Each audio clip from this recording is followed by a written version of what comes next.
Le sport pour les athlètes handicapés existe depuis plus de 100 ans et les premiers clubs de sport pour sourds existaient déjà en 1888 à Berlin.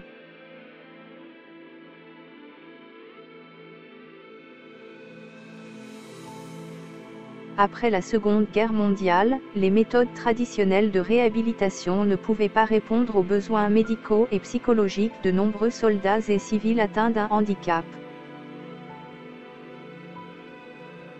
À la demande du gouvernement britannique, le Dr Ludwig Guttmann fonda, en 1944, le Centre national des blessures de la moelle épinière à l'hôpital de Stoke Mandeville, en Grande-Bretagne.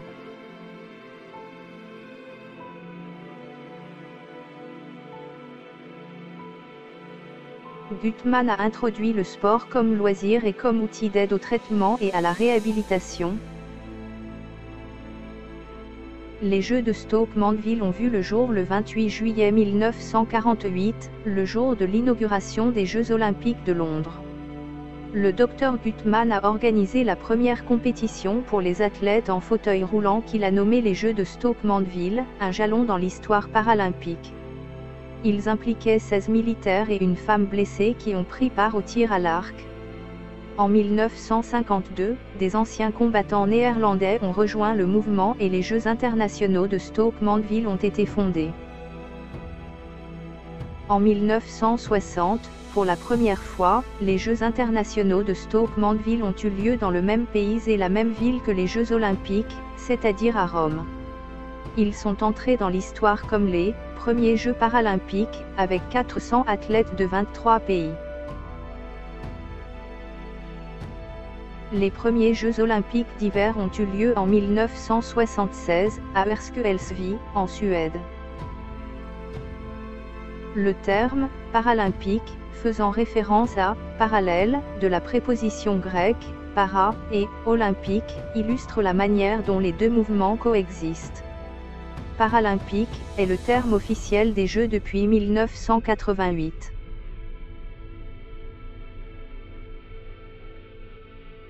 Toujours en 1960, sous l'égide de la Fédération mondiale des anciens combattants, un groupe de travail international sur le sport pour les handicapés a été créé pour étudier les problèmes du sport pour les personnes handicapées.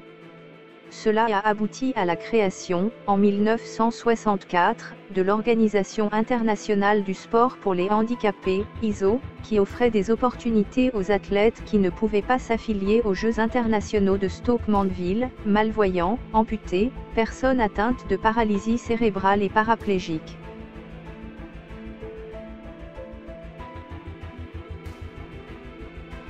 Enfin, le 22 septembre 1989, le Comité international paralympique a été fondé en tant qu'organisation internationale à but non lucratif à Düsseldorf, en Allemagne, pour agir en tant qu'organe directeur mondial du mouvement paralympique. Formé et géré par environ 170 comités nationaux paralympiques, CNP, 4 fédérations internationales spécifiques au handicap de personnes handicapées, organisations internationales de sport pour personnes handicapées, ou IOSD, et les organisations sportives et régionales.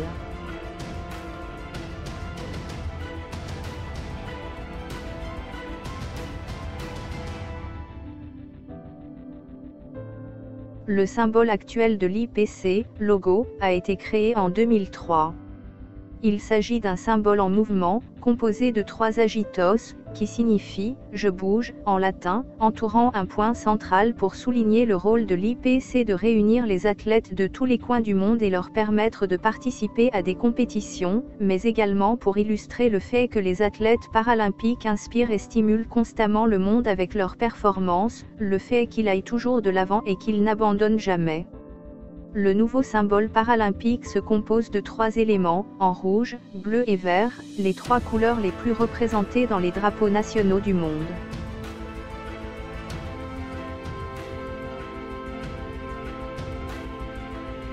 Le siège de l'IPC se trouve depuis 2003 à Bonn, l'ancienne capitale de l'Allemagne.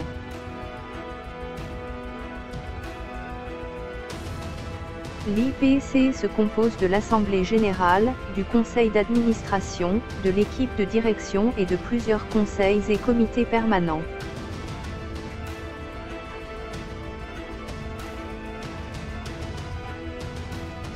Le mouvement paralympique s'appuie sur les 4 valeurs suivantes.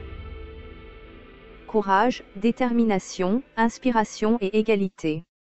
Ces valeurs mettent également l'accent sur les athlètes, leurs talents et leurs exploits, afin que ces derniers jouent un rôle de modèle pour transmettre la vision et les aspirations. L'IPC a exprimé cette philosophie dans sa constitution, qui est le principe fondateur de son plan stratégique. Les athlètes et les Jeux paralympiques se trouvent au cœur du mouvement.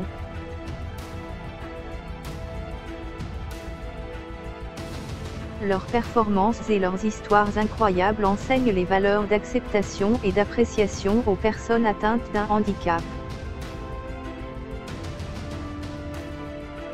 Le mouvement paralympique établit une passerelle entre le sport et la conscience sociale, contribuant ainsi au développement d'une société plus équitable, respectueuse et offrant des opportunités égales à tous les individus.